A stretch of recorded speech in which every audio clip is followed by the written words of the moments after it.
body. Well, they're sleeping. Yeah.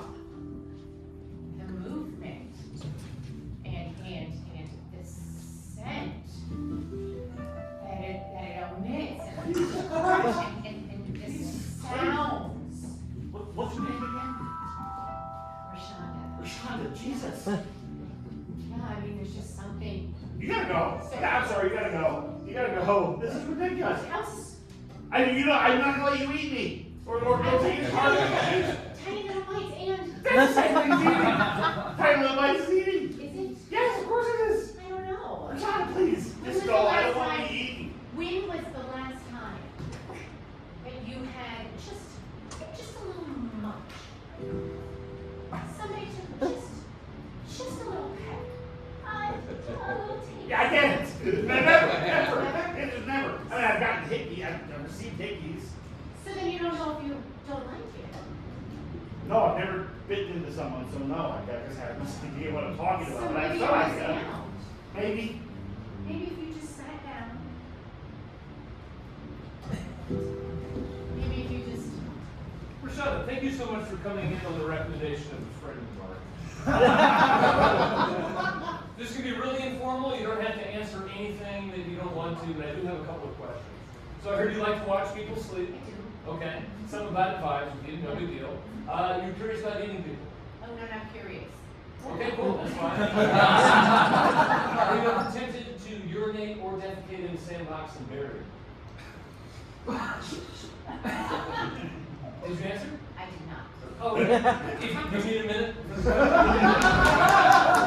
Okay, y'all. So we gotta get our gloves on because this hotel room is a mess. And you know they pay us extra if there's semen on the wall. That's true. Oh, yeah. Oh, yo, we gotta get to scrubbing because you know who's gonna be in this room at 3 o'clock? Who? Do you know the man that plays on Big Bang Theory? Jim Carson? Yes, He's great in theater. he is. Now we have to wipe down these walls, get the bleach, get the blue light, and you know what? What I use is vinegar and water. That's a bit easy. Oh, we got a big stain over there. We got 2017. There's a story to tell. Tell us. Oh, I better not.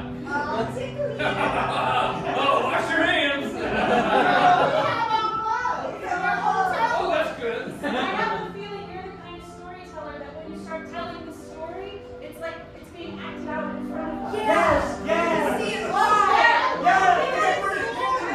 Yeah. Well, I'm kind of Another story. I was wiping this down. And I was disappearing as you did. I've been here since 1968. Parsons is not gonna like some 1968 semen on I the know, wall. but the issue is I'm starting to empathize with the stains and I don't want to get rid of them. Mr. Waldrake isn't semen. He's blood. Oh my gosh. He's been here since 1968. He welcomed me when I got here.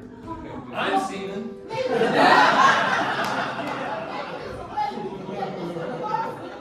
Into another room.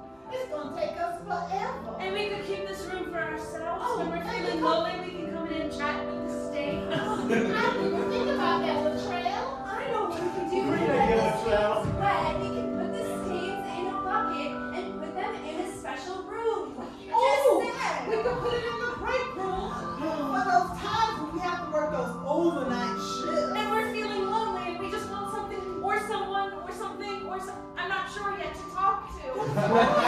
Companionship. Hey, you guys want to know something crazy about semen? Oh, yeah, I like Me being here, I'm connected to every other semen from my master. So I know where they all are right now. I know where he is. They're all over this room. They're all over the world. Wow. Yeah. Some things you learn in a hotel you just wouldn't expect. There are billions of us. Wow. That's awesome. Billions of semen.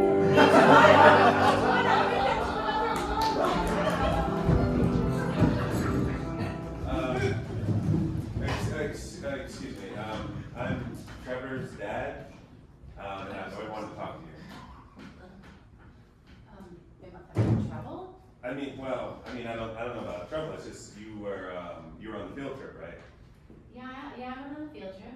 Yeah, and so I guess when I signed the permission slip,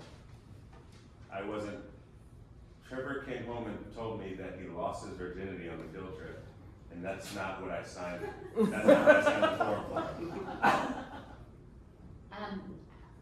Did you want me to help him find it? You are the teacher, right? Yes. Yeah? Okay, yeah. Yeah, I guess I'm just confused as to why that's a bad thing. Because he's 17 and he still lives under my roof. Oh, okay. Well, I mean, to be perfectly honest, once we got to Washington, D.C., and I let everybody choose roommates for their hotel rooms, I trusted them. So if he lost his virginity whilst in D.C., You're a teacher and you trusted high schoolers in the midst of their hormones to be by themselves? Marcus, you better be more aggressive. You find out why our boy lost his virginity. That man is so fucking nice! You want a macchiato?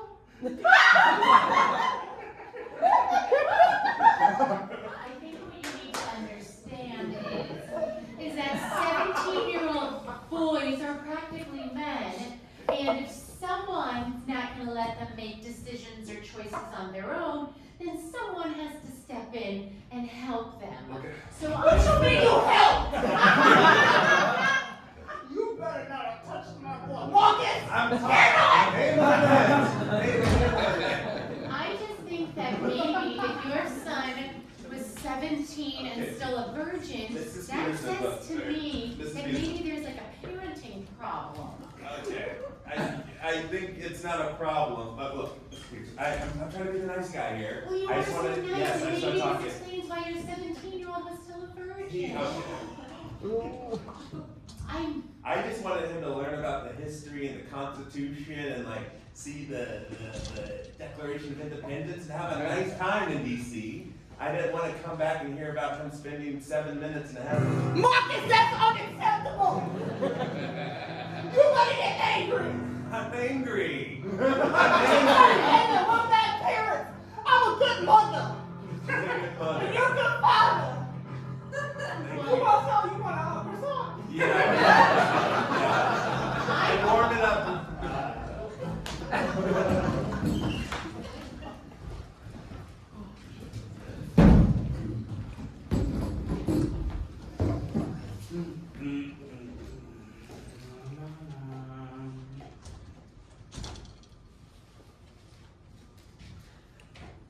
You requested 4 days of vacation. I did, yeah. It's approved. It's great.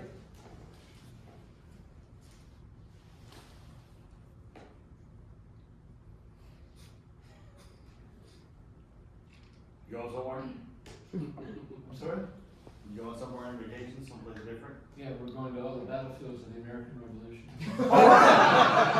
Oh, there's no better answer you could have said. Are you shitting me? No, no. You want to, oh, you going to Shiloh? Yeah, we're going to Shiloh first. Of course, it's right down the river. Yeah. It's the first one we're going to. You remember Luther? Sure. I'm taking Luther. I built out the truck so he's got a little bed. It's amazing. Yeah.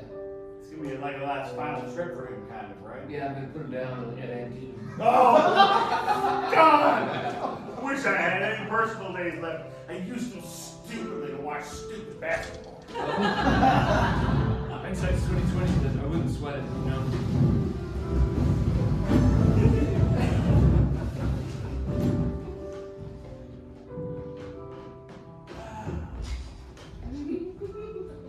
Shiloh.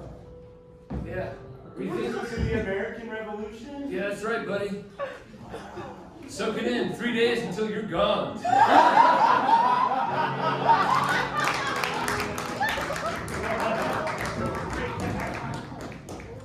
What's that? One more short Great. monologue. Thanks.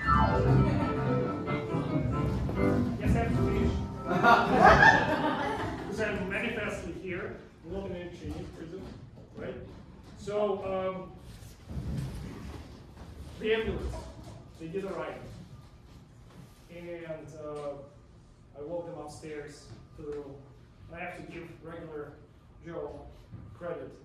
He actually did a great job cleaning that room. If that guy has any talents, it's cleaning the rooms. It's like Quentin Tarantino's Pulp Fiction, remember? On Wolf? So he cleaned it all up. And in fact, Apollo was laying still in the same position on the bed, fully dressed in all white. I don't know how he moved him, but well, he did. So finally, I took the role of the interpreter, and I wanted to hedge my bets here, because everyone was mad at me, and also I really wanted to stay on the good side of the law. So I said, I'm just translating what they tell me. All right, I have no idea what happened. And so they told the story according to which they had both split one bottle of beer. That's it, and that's I don't know what happened. And I was translating all this, and the Chinese ambulance workers' reaction was so eventually they said, let's take him to the hotel. Oh, sorry, to the hospital. But you're going with us. I'm going with them. And in fact, for some strange reason, even the ambulance workers didn't have another person to hold the stretchers, so we put him on the stretcher, so I'm just carrying all this stuff down the stairs. And I go into the hospital, and the girls from the tourist group are just like standing there, just like, goodbye, you two, each one of you. And so eventually we go to the hotel, and I again do this little wine thing, trying to explain what's going on. And again, still, nobody speaks English. Everyone is very polite. They let you finish. They always let you finish. Yes. And so, I mean, at some point they just took him to the room, and I'm just sitting there. The day's horrible. I'm already kind of thinking, all right, maybe I'm an ambulance worker now. That's my life. I wanted to introduce myself as a writer. I'll be living in China, running ambulance back and forth. That's just what I'll be, the Jack London character. And then suddenly the door opens, and one of the doctors just waves hands to some other guy, and he said, go talk to him.